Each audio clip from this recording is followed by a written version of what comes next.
problema, merong sagot na kay saya. Sa simpleng bagay may diskarte, laging handa pag-thinking everything. Kahit anong hamon, hindi uuro, maski sa tuloy-tuloy lang to. Dito sa vlog, sama ka na, abot ang pangarap basta pwede ka. Maski TV ka na ng akiray, pag-thinking everything walang imposible. Sa channel ikaw ay inspired, kaya natin to. Ayun, magandang araw guys. Meron tayong bagong pasyente rito. Isang Hanabishi na mini turbo pan. Ngayon, gumagana naman siya. Ang problema, pasaksak ko. So ayan, nakauna pala. So, ang problema niya guys, gumagana naman siya. Ito. Ayan. Pero maingay. Ayan o. Dinig nyo. Bago pa to guys. Ang problema niya, pag hinihiga ko siya ng konti, bumabagal siya. Ayan o. Ayan o, mas maingay. Ayan o. Dinig nyo. Bumabagal siya. Ayan o. Number 3. O, pag number 2 lalo, pag number 1 titigil na siya. Ayan, naka number 1 yan. Pag tinayo ko, okay yung ikot. Pag hiniga ko, hihinto. Ayan o. Ayan o, hanggang tumigil na siya. Halos ayaw na umikot. Kita nyo? So, yan ang gagawin natin. Buksan natin kung anong problema. Ayan, naka-clip lang pala to. Ito, isa lang. Ngayon pa kasi yung maliliit. So, tanggalin ko lang to. Cover.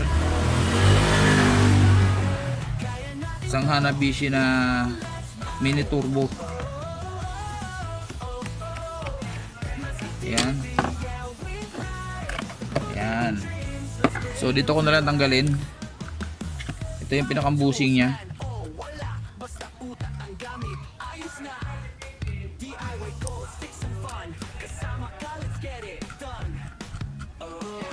Ayan. Yan, tapos matanggalan natin to. Ito yung pinakambusing niya. Naninikit na siya. Ayan o. So tanggalin na rin natin to para may kabit natin ng maayos mamaya.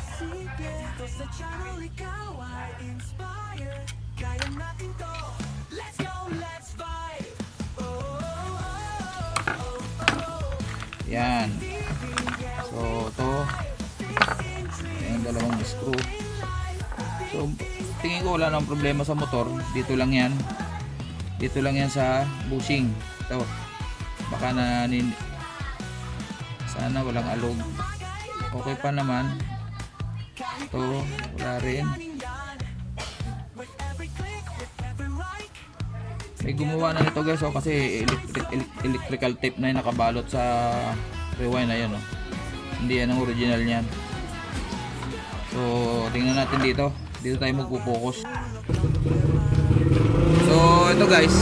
Ngayon ang suspect ako dito guys is yung yung natuyuan na siya ng langis. Ayan yung busing niya, saka yung bulak niya, tuyo na. Pati dito sa kabila. Ito madali naman nalagyan sa kabila eh. So, lagyan lang natin ng langis to. Patakal lang natin. So, ito muna.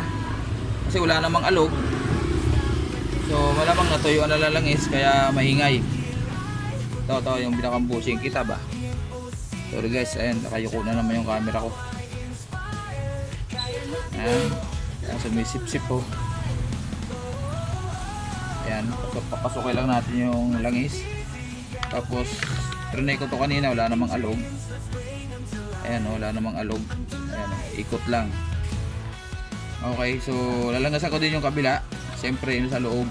Ayan So ibaba lang natin to. Ayan ganyan para malagyan natin ng langis.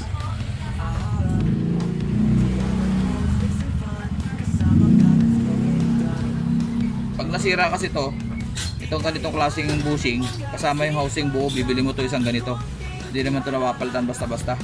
So mura lang naman yan kung sakaling sira ang bushing. So ganoon na natin para lumambot. Ayan o. Sana makuha sila kasi wala naman siyang alog eh. Okay naman siya. Natuyuan lang langis. Sana okay na. Babalik natin, tingnan natin kung okay na. Yan. Kasi naiirita yung may-ari dahil maingay daw. Kasi kung motor naman yan, hindi dapat iikot.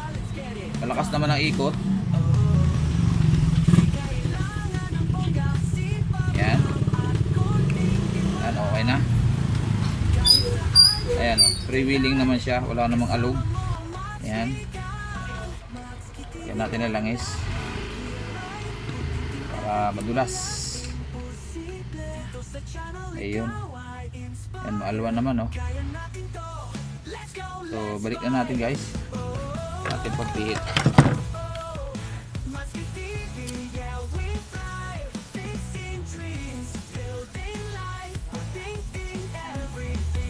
Yan, sa kabila. Sana ito lang ang problema. Ay, hindi ko pala nailagay yung ano, sorry. Hindi ko nailagay yung isang spacer. Balik natin.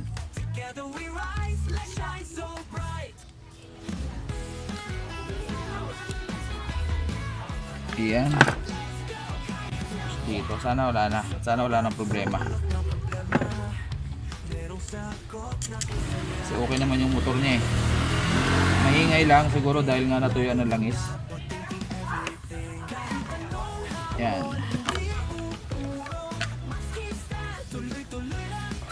Pigilan natin na maikot.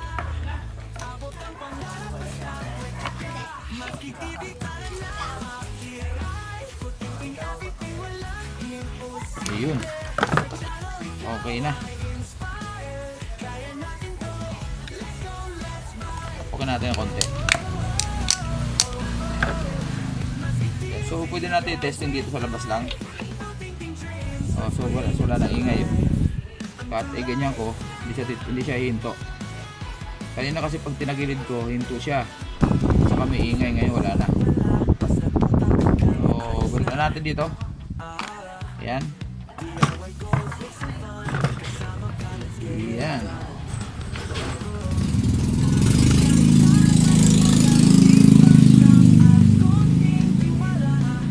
Ayan. So try natin uli. Ayan, nakaganyan. Yun. So wala nang ingay, guys. Ayan o. Kahit na itiyaya ko siya, ayaw na huminto. Kanina kasi huminto para sa nagpipreno. Number 2. Tingnan natin. So okay siya, walang problema, hindi nagbabago. Number 3. Yan. Okay siya, guys. Try mo natin. Yan. So may napansin sila ako dito, medyo maluwag yung screw. So hanap tayo ng screw na medyo mataba. Dali lang, hanap tayo ng screw. So ayun guys, nakahanap tayo ng medyo mataba na konti. Ito kasi yung dati masyadong manipis. Siguro sa kakatanggal, lumuwag na yung plastic lang kasi pinagkakabitan nun. So ito lagay natin, medyo mataba. Yun, kasya naman.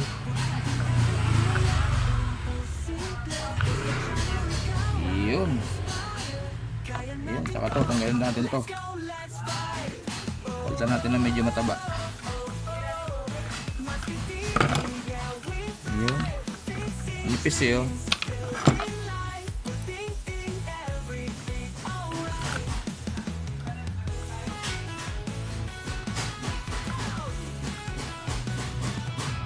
Yun. Okay, so takpan na natin. Malinis naman guys, wala naman dumi. May tornilyo dito pero hindi linagyan, isa lang ang linagay sa likod. Ayun lang oh. So lagyan natin yan mamaya.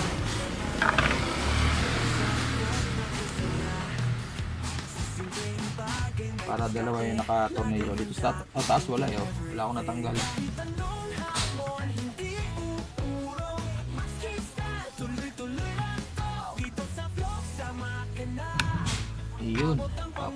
maliit.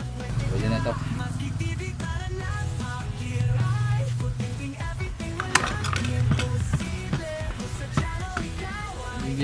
Isa lang linagay nung huling gumawa. Okay, so testingin natin ulit. Yun.